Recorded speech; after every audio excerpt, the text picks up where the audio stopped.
voudrais juste, avant qu'on démarre, repartir un petit peu sur la graine de foi. Le Seigneur m'a parlé. Vous savez que l'esprit de l'homme a la faculté de communiquer avec le Seigneur. On n'a pas besoin de vous l'expliquer. Je le parle au milieu de nous, mais il n'y a pas que vous, hein. Dites-vous bien que quand on parle, il n'y a pas que vous qui écoutez. Hein, parce qu'on a pas mal de gens qui communiquent avec nous, nous disant que ça leur fait beaucoup de bien d'écouter nos émissions. Et je Ça voulais marche. parler justement de cette graine de foi. Il n'y a pas de grande ni de petite foi, c'est vrai. Mais la graine de foi qui a été plantée en nous, elle doit être étoffée, elle doit être nourrie. Parce que si elle n'est pas nourrie, elle ne porte rien, elle ne porte pas grand-chose, ou elle va porter des toutes petites choses. Mais si elle est nourrie, si elle est étoffée, elle va porter. Regardez dans la parole, j'ai pas été recherché, hein, c'est quelque chose qui m'est venu comme ça. Je le partageais avec Yves. La graine de foi, gros comme un grain de moutarde, quand le grain de moutarde il est planté, devient un arbre dans lequel les oiseaux vont y faire leur nid. Imaginez les oiseaux dans l'arbre, ils font leur nid, mais pour faire quoi? Pour y pondre des œufs et qu'il y ait de la vie. Donc notre foi, elle est vivante. Elle a été plantée en nous, elle est vivante. Et cette foi, elle se manifeste lorsque nous sommes prêts à vouloir la voir travailler. C'est un muscle, c'est comme un muscle la foi. Il faut le faire travailler. Si on ne fait pas travailler notre foi, c'est comme si on n'avait rien, que Dieu avait déposé un trésor dans nos cœurs et qu'on ne s'en sert pas. Voilà ce que je voulais vous partager ce matin. Ensuite, j'avais dans Romains 7, pour revenir au fait que notre esprit a la faculté de communiquer avec Dieu. Et vous n'avez pas reçu un esprit de servitude pour être encore dans la crainte. Dans quel genre de crainte? La crainte de prier en public, déjà, pour commencer. Mais vous avez reçu un esprit d'adoption par lequel nous crions Abba, Père. Verset 16. L'Esprit lui-même rend témoignage à notre esprit que nous sommes enfants de Dieu. Si l'Esprit nous rend témoignage que nous sommes ses enfants, on n'a aucune crainte. On est avec lui. On est dans la paix. L'Esprit de Dieu, c'est ce qui produit en nous la paix, la joie. Il produit ces choses-là, mais il faut que, enfin, nous devons, j'aime pas le il faut, nous devons prendre conscience qu'il n'y a rien qui peut nous empêcher de prier. Hier, nous avions à la maison Josiane et Luciana, nous étions les 4, 5 avec Francis. Nous avons eu un temps de prière, ça n'a pas duré longtemps, mais l'Esprit de Dieu était là. On a ressenti la présence de Dieu. Pourquoi? Parce qu'on était tous dans le même cœur et dans le même esprit. Tout simplement. Cet Esprit de Dieu qui nous unit les uns les autres, c'est ça que nous devons rechercher. Je crois réellement que le Seigneur veut nous parler et nous dire quelque chose à ce niveau-là. Corinthiens 6, bien Corinthiens 6, verset 17. Attends un peu. Celui qui s'attache au Seigneur est avec lui un seul esprit. Et après, j'avais aussi 1 Thessaloniciens 5 au verset 23, que le Dieu de paix vous sanctifie lui-même tout entier et que tout votre être, l'esprit, l'âme et le corps soient conservés irréprochables lors de l'avènement de notre Seigneur Jésus-Christ. 1 Thessaloniciens 5, 23.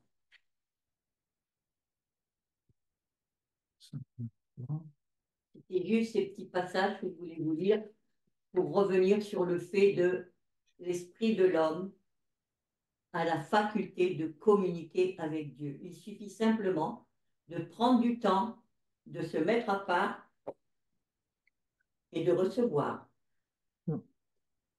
Lui, l'Élohim de la paix, il vous consacre, vous les parfaits, que tout de vous, souffle, être, corps, soient gardés sans reproche pour l'avènement de notre Adon Yeshua. Amen. Amen. Et le premier verset que tu as souligné, C'était Romains 8, 16.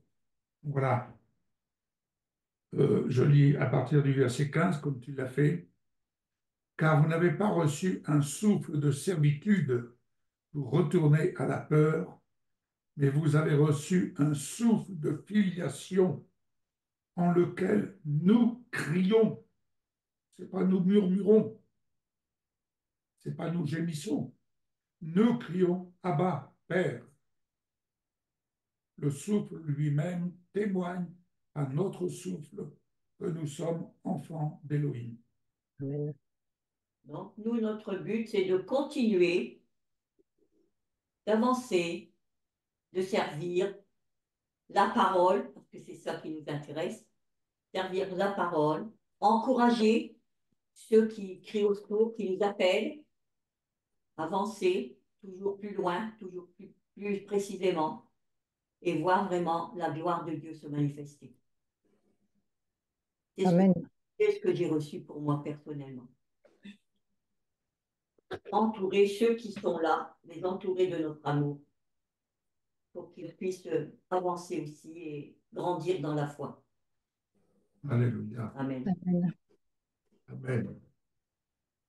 Je vais vous partager ce que le Seigneur a mis sur mon cœur ce matin pour cette nouvelle année. Le Seigneur m'a donné 2 mots que je vous donnerai tout à l'heure. Mais avant, je vous invite à venir avec moi dans la 3e lettre de Jean,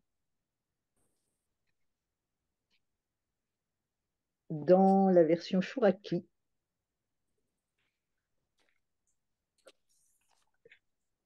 On a parlé avec Yves de ce verset au cours d'une conversation téléphonique. La 3e lettre de Jean, de Yohanan. Quel chapitre, s'il te plaît? 3 Jean, Jean 3 Jean, verset. Il n'y a qu'un chapitre. Il n'y a qu'un chapitre, de toute façon, la 3e lettre de Jean, voilà. Verset. Voilà. 15 versets. Ouais. Oui. Alors, cette lettre, elle est adressée à Gaius.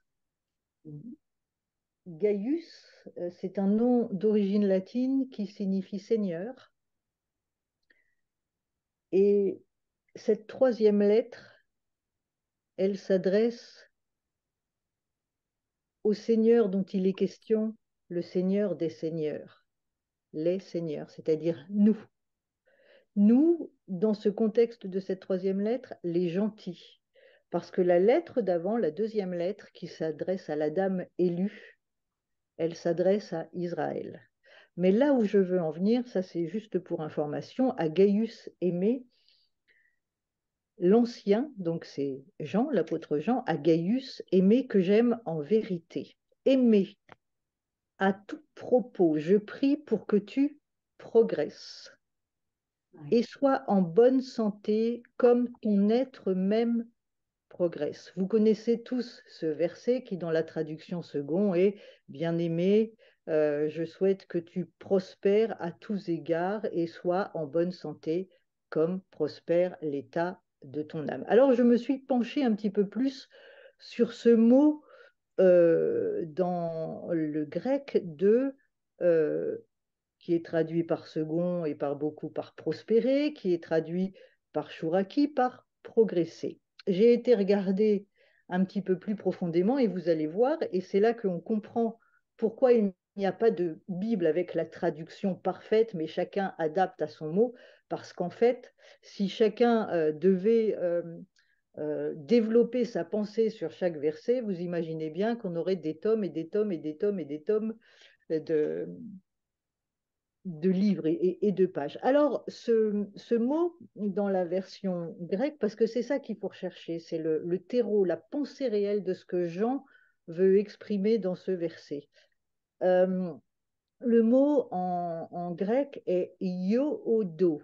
yodo, qui signifie, vous allez voir, c'est très très intéressant, parce que ce mot signifie concevoir un voyage. Concevoir un voyage convenable, conduire une voie directe, accorder une issue réussie, faire prospérer ou encore réussir. Notre problème, et c'est ce que je partageais avec Yves, c'est que quand on lit « Je souhaite que tu prospères », on voit tout de suite la prospérité financière. Et c'est ce qui égare beaucoup d'ailleurs qui réclament la prospérité financière et qui n'ont pas compris que ce que demande la prière de Jean pour ses bien-aimés, il demande la progression, il demande le cheminement. Parce qu'en fait, nous sommes des voyageurs sur cette terre et qu'est-ce qu'il nous dit dans sa prière? Que notre voyage soit réussi, que Ouais. nous concevions un voyage convenable, conduit par une voie directe, et qu'il accorde et qu'à ce voyage soit accordée une issue réussie. C'est l'objet de la prière de Jean. Vous savez que ce mot, enfin vous ne le savez peut-être pas, ce mot n'est utilisé en grec, yodo, que 4 fois et dans 3 versets.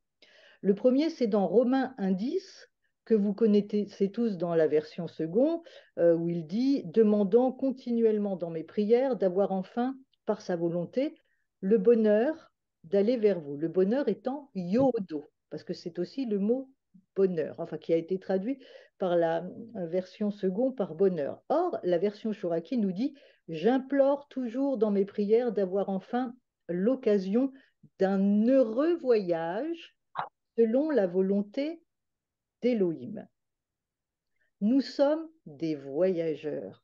Et ce que demande Jean quand il demande que nous prospérions, quand il prie pour notre prospérité, il s'agit de notre voyage sur cette terre, que notre voyage soit réussi, que nous soyons sur le chemin, et le chemin étant la vérité et la vie, Yeshua. Le mot dérivé de ce mot yodo est aussi odos, qui signifie une voie, une route parcourue, donc un voyage, une ligne de conduite, une manière de penser, de sentir et de décider.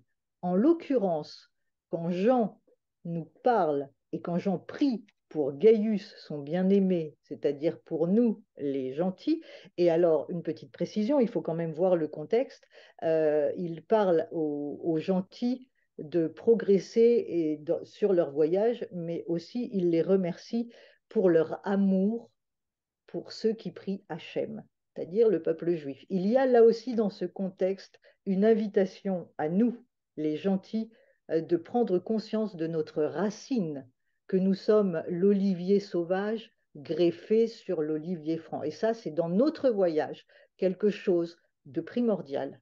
L'amour d'Israël et l'amour pour l'olivier franc, à nous qui sommes l'olivier sauvage greffé. Alors que nous dit Jean dans 3 Jean 1, 2? Il dit tout simplement, je vais le paraphraser, « Je souhaite que tu progresses, que tu conçoives un voyage convenable, conduit par une voie directe, et qu'il te soit accordé une issue réussie.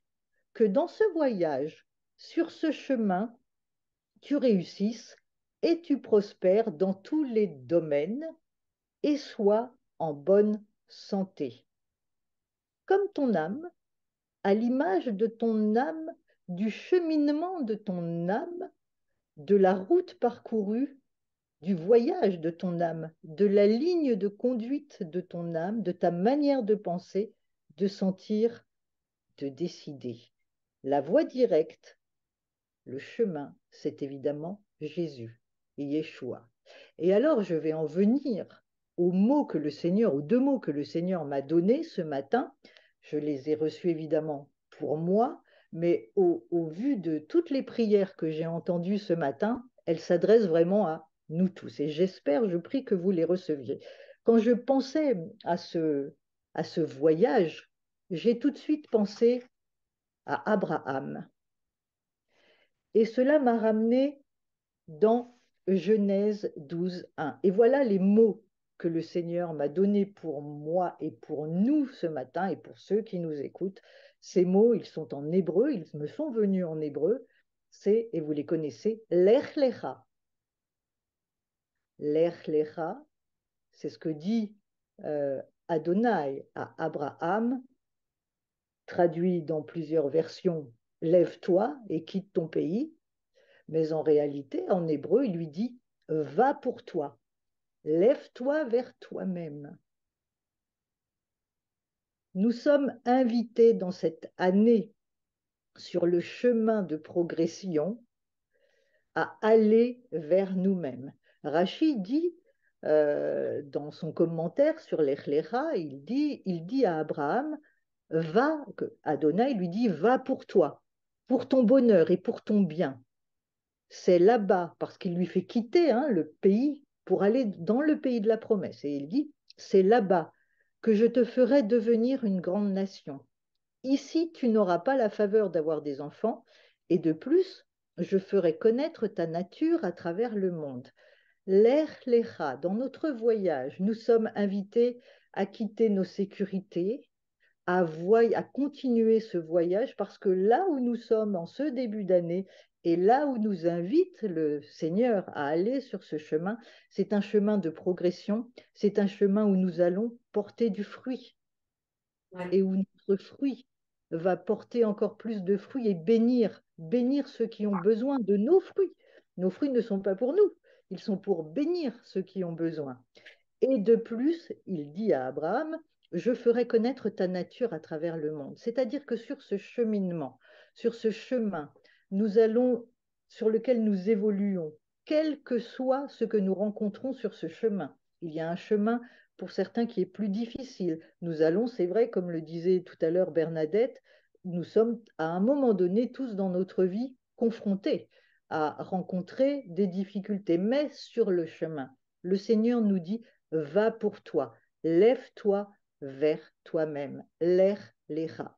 Et alors, ce qui est extraordinaire, et vraiment ce qui m'a le plus touché, c'est que l'Echa, on en avait déjà parlé, c'est ce que dit l'époux à l'épouse dans le Cantique des Cantiques. Et c'est là où je veux en venir et où le Seigneur m'a vraiment parlé, et pour nous, dans le Cantique des Cantiques, le chapitre 2.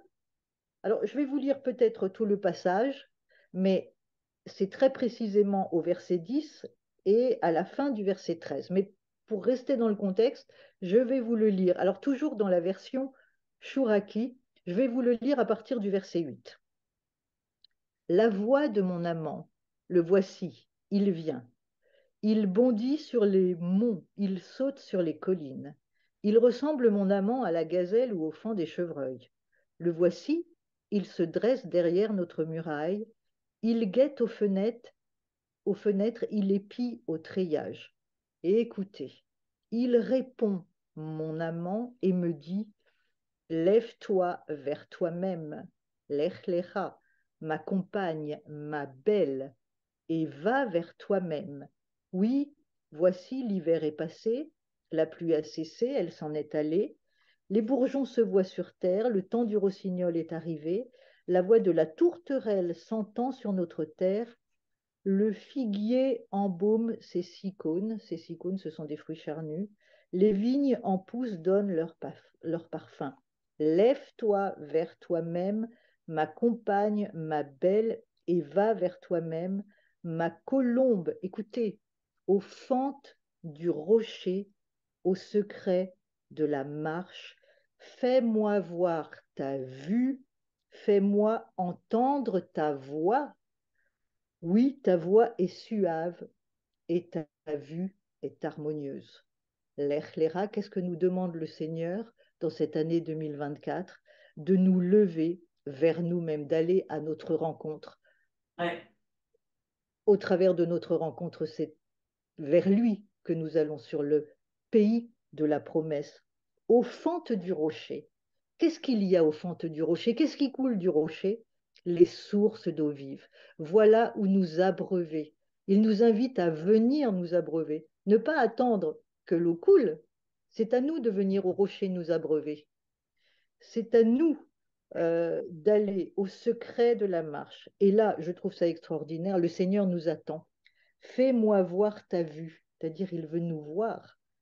Fais-moi entendre ta voix. Il veut qu'on lui parle, il veut qu'on passe du temps dans sa présence.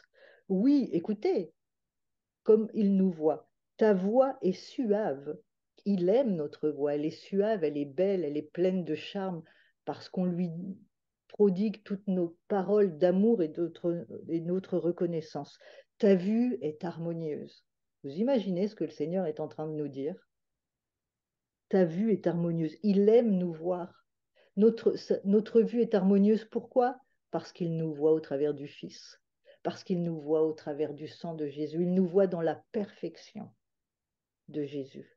Nous sommes parfaits à ses yeux.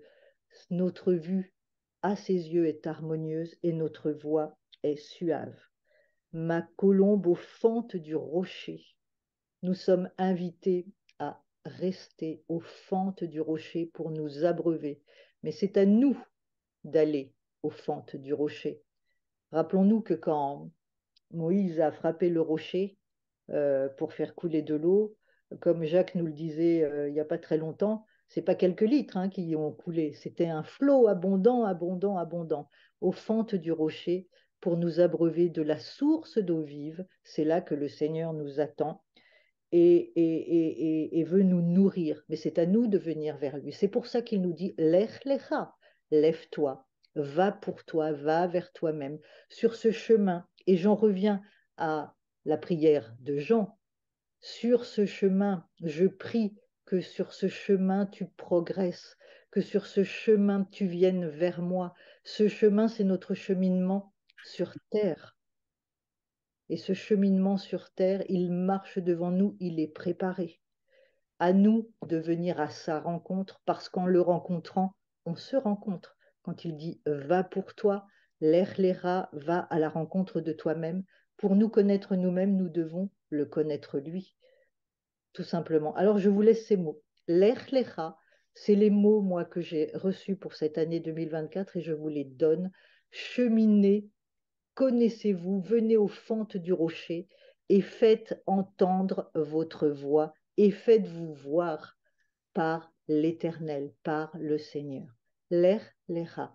Voilà ce que je voulais vous dire ce matin, moi ce que j'ai reçu en tout cas pour ce début d'année, pour ce cheminement. Rappelons-nous, nous sommes sur le chemin, un chemin de progression, un chemin de... Nous sommes des voyageurs et c'est ce que nous exprime Jean dans sa lettre. Je souhaite que tu progresses à tous égards, que tu progresses, que tu prospères, que tu réussisses ce voyage. C'est ce qu'il exprime, que nous réussissions notre voyage. Il prie pour que notre voyage soit un voyage réussi, tout simplement. Un voyage céleste, en l'occurrence. Pendant que nous sommes sur cette terre, l'Éternel a tout préparé pour notre voyage. À nous de nous servir. À nous de nous servir. Il nous a tout donné. On ne va pas attendre qu'il nous donne, il nous a tout donné. À nous d'aller aux fentes du rocher. À nous de voyager en sachant qu'il est sur notre chemin, qu'il marche devant nous. Il est le chemin, il est la vérité et il est la vie. Voilà. L'air, l'aira. Ce sont les deux mots que j'ai reçus et ce sont deux mots que je vous donne à vous aussi de la part du Seigneur. Amen. Soyez bénis. Amen. Merci, Il Valérie. nous garde à notre départ et à notre arrivée. Notre départ de la connaissance de sa parole jusqu'à l'arrivée pour être vers lui. Amen. Ah, vraiment, c'est bon ce que tu viens d'apporter, Valérie. Alléluia. Te bénissons, Seigneur, nous t'élevons pour ta grâce, parce qu'à travers ce qui a été partagé, Seigneur, nous pouvons encore nous réjouir de savoir que nous sommes voyageurs sur cette terre. Comme disait un serviteur de Dieu, nous sommes sur un pont que nous devons traverser. Nous partons d'un côté du pont pour traverser et aller à l'autre côté. Et l'autre côté, c'est vers le Seigneur. Eh bien, nous te disons notre reconnaissance et nous bénissons ton nom, Seigneur, parce que tu es celui qui nous bénit. Nous sommes bénis, Seigneur. C'est sans cesse que tu m'as rappelé cela cette semaine. Nous sommes bénis. Je veux te remercier encore, Père, de bénir ceux, Seigneur, qui ne te connaissent pas, de les amener à te connaître, d'envoyer, Seigneur, tes serviteurs afin que ta parole puisse être portée à ces personnes, Seigneur, qui ont besoin de toi. Oui, sois béni, Seigneur, pour cet amour que tu témoignes à ton peuple, à ta créature. Au nom de Jésus-Christ. Amen.